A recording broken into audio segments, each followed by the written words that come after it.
বিসমিল্লাহির রহমানির রহিম। আমার নাম তারিকুল ইসলাম সাজিদ। আমি সৈয়দপুর নূর কাশিম একাডেমি অষ্টম শ্রেণীর একজন ছাত্র। আজকের এই মঞ্চে উপস্থিত বিচারকগণ, আমার সহপাঠী এবং সহকর্মীগণ, সকলকে আমার সালাম। আসসালামু আলাইকুম রহমতুল্লাহ বারকাতুহু। আজকে আমি মুখস্থবিদ্যা নিয়ে কিছু কথা বলতে চাই। মুখস্থবিদ্যা মানুষকে ইতিবাচক এবং নেতিবাচক উভয় দিকেই নিয়ে যায়। মুখস্থবিদ্যা হলো আমরা যে শব্দ বা বাক্যকে বারবার পড়ে তা মনে রাখি, কিন্তু সেই শব্দের বা বাক্যের আমরা অর্থ বা তাৎপর্য জানি না।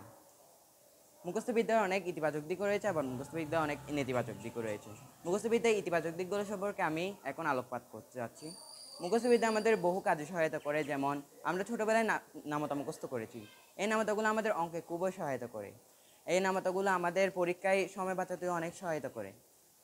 এছাড়াও আমরা বিভিন্ন প্রশ্নের পয়েন্ট মুখস্থ করি, কেননা আমরা বিভিন্ন প্রশ্নের পয়েন্ট মুখস্থ না করলে আমরা পরীক্ষায় গিয়ে সেই টপিকটি সম্পর্কে আমরা অনেক ভালো ধারণা থাকলে আমাদের সেই পয়েন্টগুলো মুখস্থ না থাকার কারণে আমরা পরীক্ষায় সেই প্রশ্নের উত্তরগুলো লিখতে ব্যর্থ হই।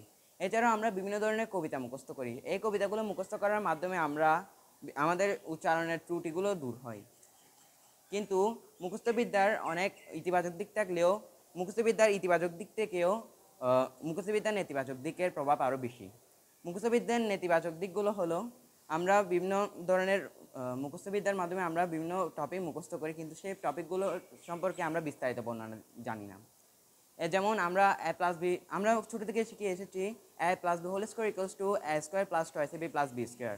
কিন্তু আমরা একবারও কি ভেবে দেখেছি a plus b whole square equals to a square plus twice a b plus b square কেন এসেছে? আমরা বিভিন্ন ধরনের কবির বা লেখকের জন্মসাল, মৃত্যুসাল এবং তাদের বইয়ের নাম ইত্যাদি মুখস্থ করি, কিন্তু আমরা একবারও কি ভেবে দেখেছি এই জিনিসগুলো আমাদের পার্থিব জীবনে কোন কাজে লাগে? চলুন একটি গল্প থেকে জেনে নেওয়া যাক। বিজ্ঞানী আইনস্টাইন থেকে যখন তার সহকর্মী তার নাম্বার চাইলেন, তখন তিনি তার টেলিফোন বই থেকে সেই নাম্বারটা খুঁজতে লাগলেন। তখন তার সহকর্মী বললেন, আপনি যদি এই নাম্বারটা মুখস্থ করে ফেলেন তাও তো আপনার হয়, আপনার থেকে আর শুধু শুধু খুঁজতে হবে না। তখন বিজ্ঞানী আইনস্টাইন বললেন, আমি যদি যেই জিনিসটি আমার টেলিফোন বই থেকে নিয়ে দিতে পারি, খুঁজে দিতে পারি, সেই জিনিসটি আমি আবার মুখস্থ করে আমার মস্তিষ্ক খরচ করব কেন? এ থেকে আমরা জানতে পারি মুখস্থবিদ্যার মাধ্যমে আমাদের যে জিনিসগুলো আমাদের ক্ষতি করে সেই জিনিসগুলো আমাদের বর্জন করতে হবে। এবং আমরা পরিশেষে বলতে পারি মুখস্থবিদ্যার আমাদের যে ইতিবাচক দিকগুলো রয়েছে এর থেকে নেতিবাচক দিকগুলোর প্রভাব অনেক বেশি। এই বলে আমি আমার বক্তব্য শেষ করছি। আসসালামু আলাইকুম।